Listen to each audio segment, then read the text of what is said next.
大家都知道 Rivian 是第一家开始卖电动皮卡的公司。现在市面上只有这一台。其实它有2个版本，一个是 SUV 版本，那叫 R1S， 但是现在唯一能够试到车的是 R1T， 就是 Truck Pickup Truck 的意思。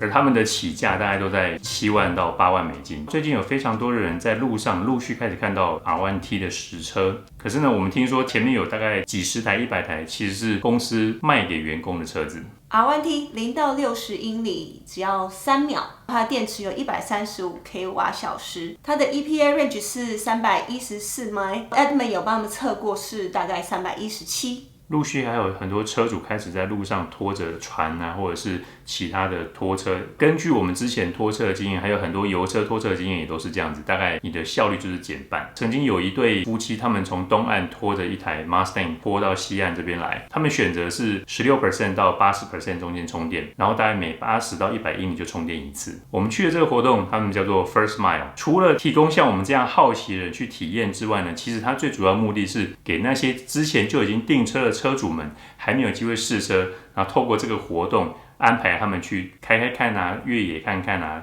感受一下，所以才会变成我们到现场之后，其实我们并没有办法排进去试车。那我们去呢，我觉得他们的摆设啊，跟他们的网站风格都非常相近。我们一报到之后走进去，它就分好几个区域，可是聚集最多人的反而是他们在解释如何充电，还有充电效率这一个booth。对 Tesla 车主可能已经有概念了，但是对大部分的车主，98%的人，他们从来没有电车经验，对于充电最有问题，不管是在外面充电，在家里充电，或者甚至说 Rivian 以后的充电网路都很有兴趣。 Rivian 自己要发展的那个 Charging Network 叫做 Adventure， 但是它并不是像 Tesla 这样子在公路沿线盖满超充。 Rivian 其实是一个非常锁定户外生活的一个品牌，充电站初期应该就是会设在一些国家公园啊，或者是一些荒郊野外。 Rivian 自己的快充网路目前初期充电速度是200 kW， 但是他说之后会拉到300 kW。 除了快充以外，它也会有类似目的地充电的叫做 Waypoint 的网路，就是我们所说的 Level 2。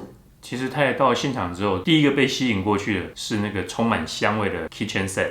我觉得他们也很会把这些东西本来就有的功能性以外，也很会陈设给大家看，让大家觉得很有趣。他们就派一个专人在那边现场爆爆米花给大家吃。那个厨具乳非常漂亮，很有质感，是木质的。他们是跟日本的那个品牌叫做 Snow Peak 合作的。它那个整个 Kitchen Set 就是可以收进去那个 Gear Tunnel， 底下那个部分叫做 Shuttle。其实如果把我们之前自己露营的经验，然后想象说我们车上有一组这样的 Kitchen Kit， 的确会是蛮方便的一个事情。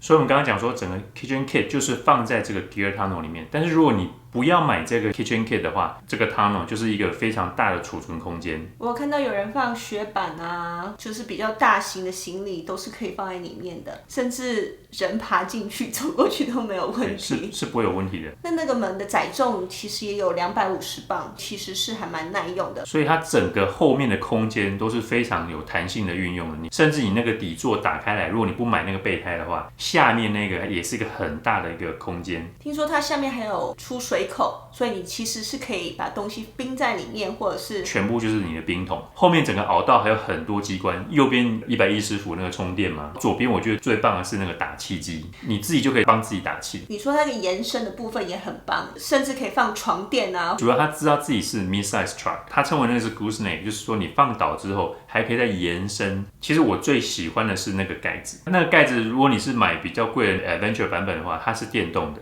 现场也有人在好奇说，我们可不可以像 Elon Musk 一样站到那个 tunnel 上面去？其实工作人员也不太确定，他们就到处跑去问，后来就随便讲出一个，就是讲出一个250磅这个数字。真的是蛮扎实的，等于是多了一个遮风避雨的隐匿性。但是它有强调它不是完全可以防水，工作人员示范给我们看，有一些安全的挂钩可以帮你锁住脚踏车啊，你如果东西放在旁边锁起来。它有一个监视的功能叫 Gear Guard， 我们之后会再解释。Yakima 那3人杖是架在那个凹道上面的，它那个 crossbar 上面就直接加上去。那个杖真的是可以3个人进去，完全没问题，还蛮高，还蛮大的。我觉得还不错，视野也很好。撇除掉没有空调这个事情，我觉得那个甚至是比睡在 Model Y 里面还舒服的一个事情。但我觉得空调也重要。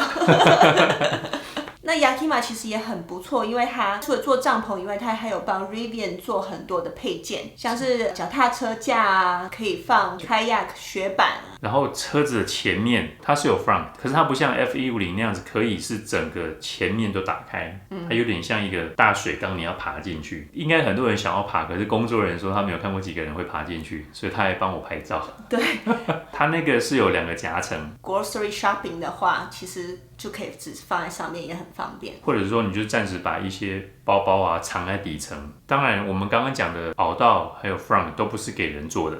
后座的空间其实蛮大的。坐进去之后，我最有印象2个事情，一个就是它所有一些小组件的质感，跟它各个储存空间的运用。例如说手把啊，或者是那个前面的口袋啊，然后中间的扶手啊。我觉得比较漂亮的是，它有把它自己的 Rivian 的 logo 到处放，你就会看起来非常有质感，也非常细心，然后有一些巧思，有一些木头啊，有一些金属描边，我觉得很多是视觉上可以立刻感受到差别的。有些车子你一坐进去就会觉得这好像有点 cheap。同时，你后座的椅垫掀开来，右边那个是音箱啊，那左边那个就是另外一个很大的储存空间。坐在里面除了觉得质感以外，坐在后座你就可以发现上面那个天窗也是非常大、非常漂亮的。比较特别的是，在前座中间下面有一个蓝牙喇叭藏在那里，那个喇叭也是可以拿到外面去使用的，然后它可以跟你的车子连线播放音乐之类的。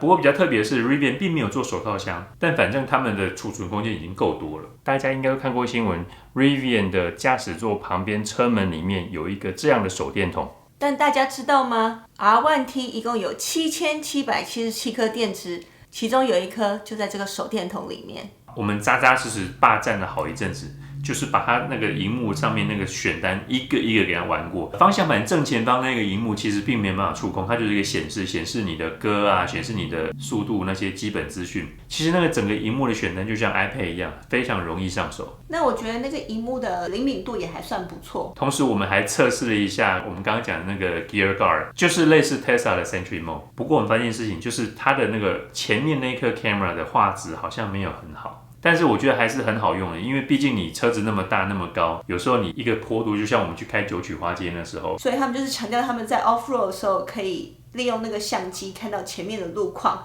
大家知道 Amazon 有 Rivian 20%的股份，所以他们也在他们的小巧思里面放上了 Alexa 可以在车子上使用。所以我就是请 Alexa 讲一个笑话给我听，但是他没有理我。我们在操作它的荧幕的时候，也顺便测试一下它的导航规划。但是太太发现，目前软体上面可以配合的充电站只有 EVgo 跟 ChargePoint， 就有点失望。在公路上如果有比较快速的充电的话，比较有办法 road trip。之所以这样讲，是因为目前的充电网路 EA 还有沿着各大公路盖充电站。刚刚太太讲的那个不能用 EA 规划的缺点在哪里？就像我们那时候设定从湾区要到 LA， 它的确帮你规划出一条路是去 LA 的，可是呢，它中间找的站是例如说 EVgo 的50k 瓦的充电速度，那它每一站都要充电1个多小时。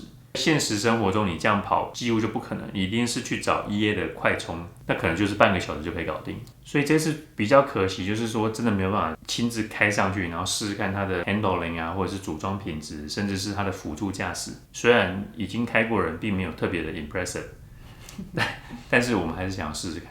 那我觉得 Rivian 真的是一个还蛮有质感的公司，然后我们在 IG 上就是有任何问题，我们都会问他，然后他都会回我们。太太就是发了一个 story， 然后有 mention 他们嘛，那他们就有过来打招呼。对，然后陆续后来手腕那个他做的太有质感，然后没有办法。我们想要留着，不想要剪断，就用 IG 问他说：“这个怎么拿下来？有什么方法不用剪断它？”啊，他还回答我们这种无聊的问题。